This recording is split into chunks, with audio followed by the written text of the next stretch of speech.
திமுக ஆட்சியில சட்டம் ஒழுங்கு எப்படி இருக்கு? ஏன்னா ஒரு கூட்டணி தலைவரே கூட்டணி கட்சி தலைவரே மேடையிலே மிரட்டுற மாதிரி தோணியல் எல்லாம் பேசுறதை நம்ம பார்க்க முடியுது. இதெல்லாம் எப்படி எடுத்துக்கிறது நம்ம? சட்டம் ஒழுங்கு சந்தி சிரிக்குது. தமிழ்நாடு தலை குனிஞ்சு போச்சு. ஒரு காலத்தில் சொன்னாங்கல்ல நம்ம தமிழ் முன்னோர்கள், தமிழ் நின்று சொல்லடா தலை நிமிர்ந்து நில்லடான்னு. இப்போ தமிழ்னு சொன்னால் தலை குனிஞ்சு நிற்கிற லெவலுக்கு சட்ட ஒழுங்கு வந்துருச்சு. ஒன்று நல்லா நினச்சிக்கோங்க, திமுகவோட உறுப்பினராக நீங்கள் இருந்தால் எந்த அடாவடித்தனத்தையும் தமிழ்நாட்டில் பண்ணலாம் அப்படின்ற எண்ணம் திமுகவினருக்கு வந்துருச்சு.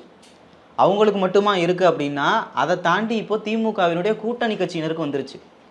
சென்னையில் சேப்பாக்கத்தில் உங்களுக்கு தெரியும், வண்டியில் போன அந்த சாமானியனை பிடிச்சி சப்பு சப்புன்னு அடைச்ச அந்த வட்ட செயலாளர் இன்ன வார்த்தைன்னு இல்லை அவ்வளவு கெட்ட வார்த்தைகள் பேசுகிறார். இவர் தான் இப்படி பண்ணுறாரு திமுக காரரு.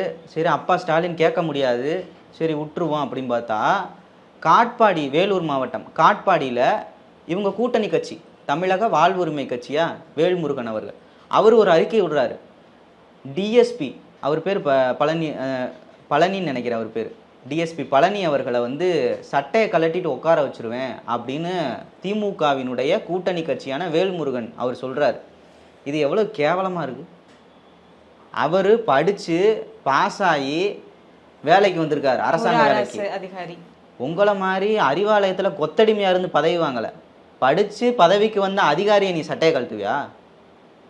அப்போது திமுகவோட கூட்டணியாக இருக்கலாம், திமுகவோட உறுப்பினராக இருக்கலாம், நீ திமுகவில் என்ன இருந்தாலும் நீ என்ன ரவுடிசம் வேணாலும் தமிழ்நாட்டில் பண்ணலனா உன்னை யாரும் தட்டி கேட்க மாட்டாங்க அப்படின்ற ஒரு மனநிலை இருக்குல்ல, எவ்வளோ மோசமான மனநிலை.